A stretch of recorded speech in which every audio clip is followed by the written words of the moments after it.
سلام دوستانو، نن مې دوه رنګه خوندورې کلچې پخې کړي او په څلورو ښکلو ډیزاینونو مې جوړې کړي. که د کلچو هنر خوښوئ، دا څلور مختلف ډیزاینونه به مو خوښ سي. جوړول یې ډېر اسانه او ساده دي. ویډیو تر اخره پورې وګورئ.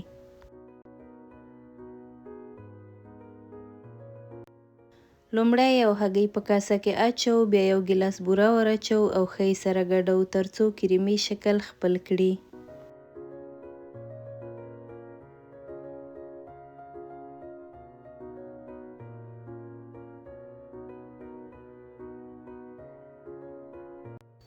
یو نیم ګیلاس په اندازه باندې کوچ ور اضافه کوو.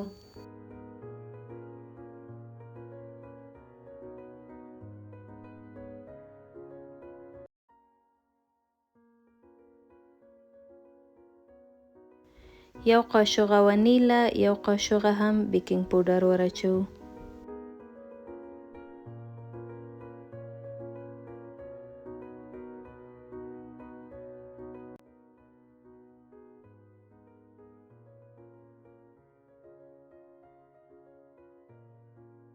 په همدې ترتیب مواد ټول ښه سره ګډوو. ورپسې 3 ګیلاسه اوړه ور اضافه کوو. اوړه ټول یو ځای مه ور اچوئ، کم کم یې ور اضافه کوئ.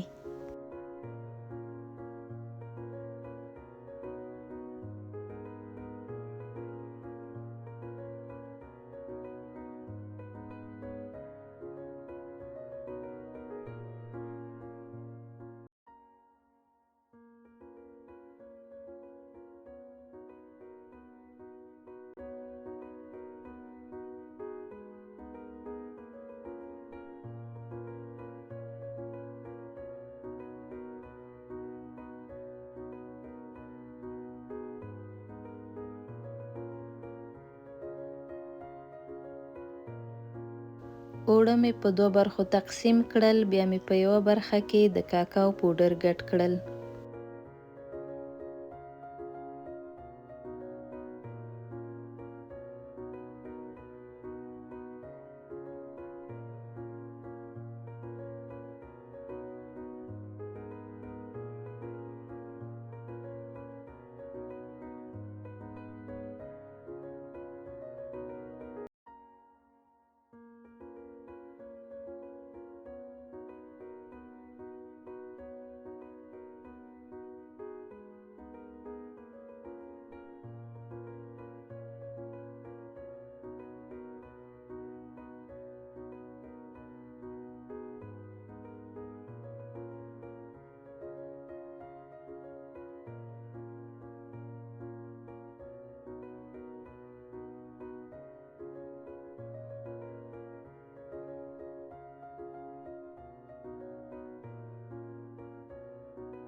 دوستانو وګورئ په ډېرې اسانۍ او له کمو ساده موادو څخه مو 4 بېلابېل ډیزاین لرونکې کلچې جوړې کړې. مخکې له هغې نه چې کلچې په داش کې کېږدئ، داش 10 دقیقې مخکې چالان کړئ. د داش د حرارت درجه په 350 کې عیاره کړئ. 20 یا 25 دقیقو لپاره یې پرېږدئ چې پخې سي. که مو ویډیو خوښه سوې وي لایک، کمنټ او سبسکرایب مه هېروئ. تر بلې ویډیو پورې د الله په امان.